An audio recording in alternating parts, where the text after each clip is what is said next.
네, 안녕하세요. 탁티브 김탁입니다. 오늘은 드디어 제가 지난주 주간 특급 시황에 말씀드린 것처럼 바이든과 트럼프와 바이든의 TV 토론이 있었습니다. TV 토론. 그래서 간단하게 TV 토론에 대해서 좀 업데이트를 드리고요. 관련해서 방산 관련된 얘기를 짧게 한번 드려보겠습니다. 네, 컨퍼런스 노티스 봐주시고요. 자, 드디어 그 트럼프와 바이든이 TV 토론을 했어요. 아마 실시간으로 보신 분도 계실 거고, 저도 장중 내내 그 실시간으로 유튜브 틀어놓고 계속 봤습니다. 보면서 이제 어차피 토론이 끝난 뒤에 정리하는 여러 가지 뭐 자료들은 있겠지만, 제가 실제로 바이든과 트럼프의 어떤 그 눈매, 어떤 그런 기운들 있잖아요. 그런 거를 직접 한번 보고 싶어서 봤는데, 그 저는 보는 내내 그랬습니다. 트럼프가 이거는 압승이다라는 생각이 많이 들더라고요. 아니나 다를까 결과가 나왔는데요. 특히 이제 CNN에서 바이든 33%, 트럼프 67%로 완전 트럼프가 압승을 했다는 결과가 나왔고요.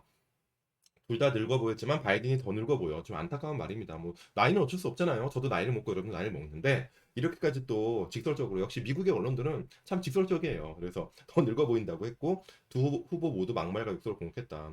사실상 둘 다 패자. 하지만 우리는 둘 중에 한 명의 어떤 위너와 루저를 항상 나누잖아요. 그래서 US 지금 미국의 대통령을 지금 누가 뽑을 거냐 24년도에 누구를 투표할 거냐고 했더니 트럼프가 지금 거의 지금 원칙으로는 압승, 바이든은 엄청 내려왔고 오히려 이제 개빈이라는 뭐 캘리포니아 주지사인데요. 이분이 이제 많이 올라온 그만큼 지금 트럼프가 상당히 좀 앞선 그런 TV 토론이었다라는 생각이 들고요.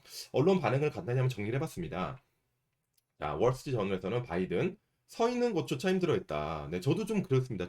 뭔가 좀 불안하더라고요. 그래서 좀 걱정했어요. 저러다 쓰러지면 어떡하지? 라는 그런 생각까지 들었습니다. 그래서 그랬고 보건 정책을 설명하던 중 말을 더듬고 정신을 잃었다. 정말 정신을 좀 잃은 그런 느낌이 있었습니다. 저도 실시간으로 보는데 그다음 뉴욕 타임즈. 제가 뭐 바이든을 뭐 트럼프를 지지하고 이런 내용이 의미가 아니라 그냥 객관적으로 저의 생각을 말씀드리는 거니까 좀 오해는 하지 말아 주시고요.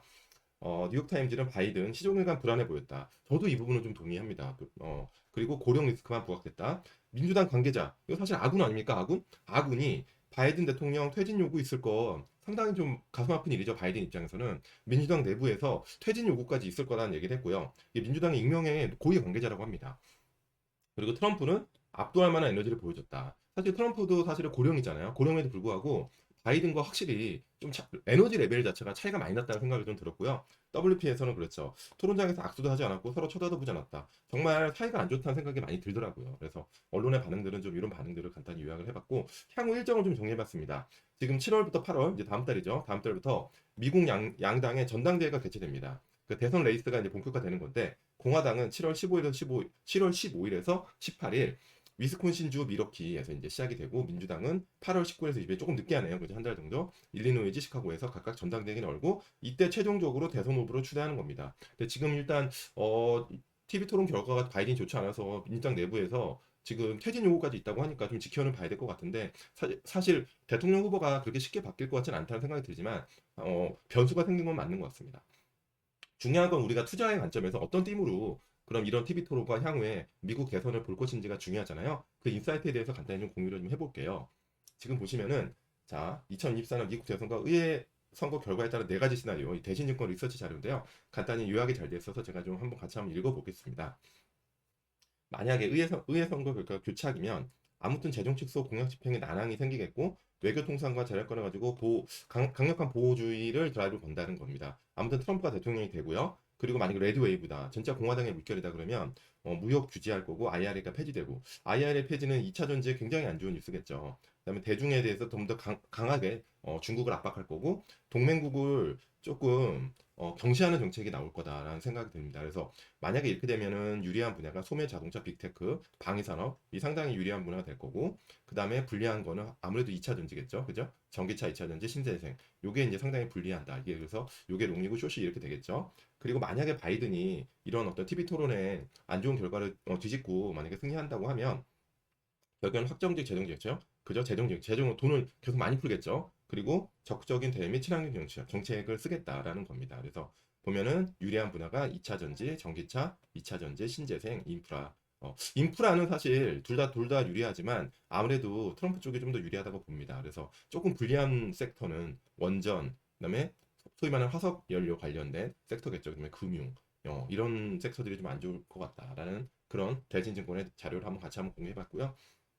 다시 한번 좀 정리를 해보면 바이든 대 트럼프, 지금 바이든 대 트럼프의 지금 아무튼 엄청난 대선 레이스가 시작됐는데 경제 정책에서는 민주당은 바이드노믹스가 있고 IRA 칩스법을 지금 이미 발효돼서 굉장히 강화시키고 있는데 공화당은 이미 IRA를 폐지하겠다는 거고요. 2차 전지에 대한 뭐 보조금 이런 부분이 완전히 삭감되겠죠.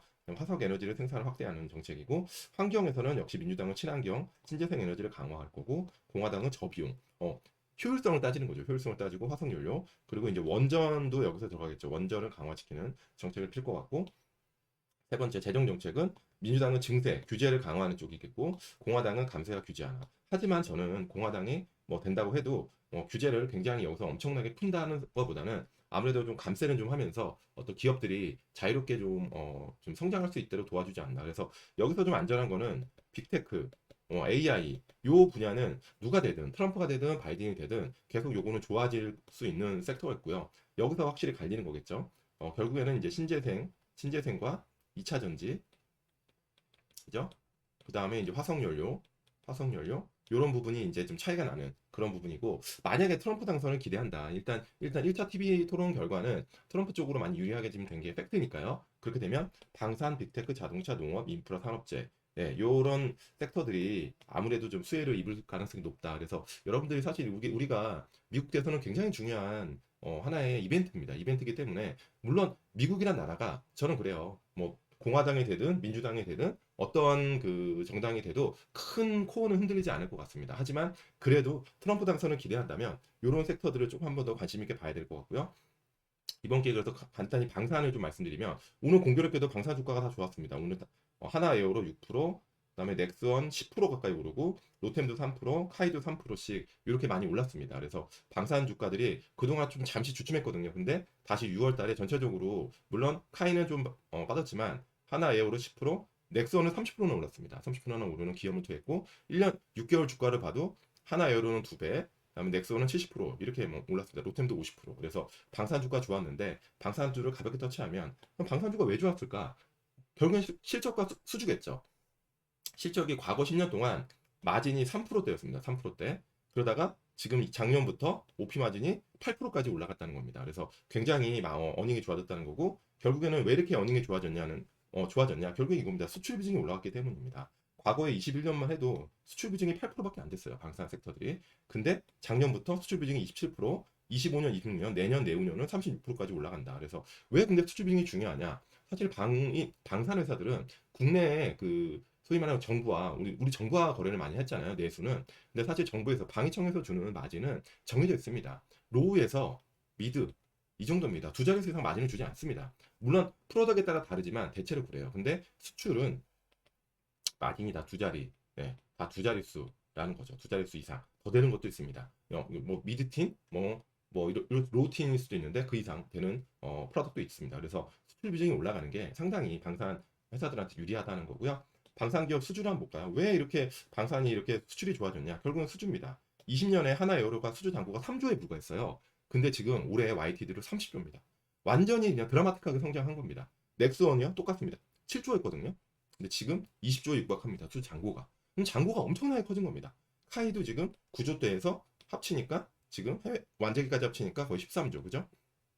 로템도 1조대였습니다. 20년에. 근데 지금 5조까지 올라갔다. 이렇게 국내 대표 방산회사들이 이렇게 수주 잔고가 많이 늘어났다는 점이고 향후에도 근데 그럼 향후 수주가 중요하잖아요. 앞으로도 근데 수주가 줄 것 같지 않습니다. 왜냐하면 요 빨간색이 지금 현재 분쟁을 벌이고 있는 지역이에요. 거의 글로벌리 봤을 때 절반 이상이 분쟁을 하고 있다는 겁니다. 그래서 이걸 보시면 이게 되게 중요한 자료인데요.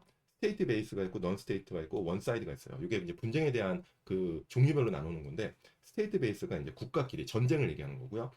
넌 스테이트는 소위 말하는 그 국가 안에 뭐 무장 단체들 있잖아요. IS 이런 단체고 원 사이드는 정말 일어나서면 안 되지만 학살 같은 겁니다. 근데 점점점 보면 다 늘고 있는데요. 스테이트 베이스가 많이 늘고 있어요. 스테이트 베이스. 그럼 전쟁이 이제 많아진 거잖아요. 그러다 보니까 이제 전쟁이 많아지면 아무래도 계속 방위에 대한 수주가 늘어날 거다라는 생각이 들고 마지막으로 수주 모멘텀만 정리하고 마무리하겠습니다. 수주 모멘텀 정리하면 하나 에어로는요. 지금 루마니아와 K9은 1.5조 내외로 지금 계속 얘기가 나오고 있고 조만간 나온다는 얘기가 있고 폴란드 2차가 아주 중요합니다. 폴란드 2차가 6조 원 이상으로 되게 중요하고 한국 항공우주는 KF-21 20대 1.5조 내외의 수주가 조만간 나온다는 얘기들이 들리고 있습니다. 그리고 요거는 이제 우리나라와 한국 이제 이랑 하는 거고요. 공군이랑. 그 다음에 진짜 중요한 모멘텀이 이거죠. 하반기에 미국 고등훈련기 RFP가 60억 불 내외인데 최소 요게 이제 진행된다. 그래서 이게 이제 하반기 네. 미국에 우리가 정말 들어간다는 건 되게 의미가 있거든요. 그래서 이걸 잘 좀 보시면 좋을 것 같고 로템은 루마니아 K2가 굉장히 큰 규모예요. 이것도 좀 기다리고 있는데 언제 나올지 모릅니다. 언론에 나오는 것들은 한번 가을 정도 예상하고 있고요. 되게 10조 원의 큰 규모고 넥스원은 오늘도 10%나 올랐는데 지금 제일 중요한 모멘텀입니다. 비공이 미국의 국방부의 최종 성능 평가를 기대하고 있습니다. 만약에 이게 성능 평가가 돼서 미국의 수주를 받는다고 하면 한국의 방산 회사가 처음으로 미국에 들어가는 아주 큰 의미가 있는 거고, 그다음에 지금 약간 잘렸지만 고스트 로보틱스가 조만간 승인 절차가 마무리된다는 얘기들이 있습니다. 그리고 유도 무기가 또 다양한 곳에 관심이 있을 가능성이 높다. 네, 이렇게 지금 방산 회사들 간단히 정리드렸고요. 자, 이것으로 영상 마치겠습니다. 즐거운 주말 되십시오. 좋아요 한번 눌러주세요. 안녕.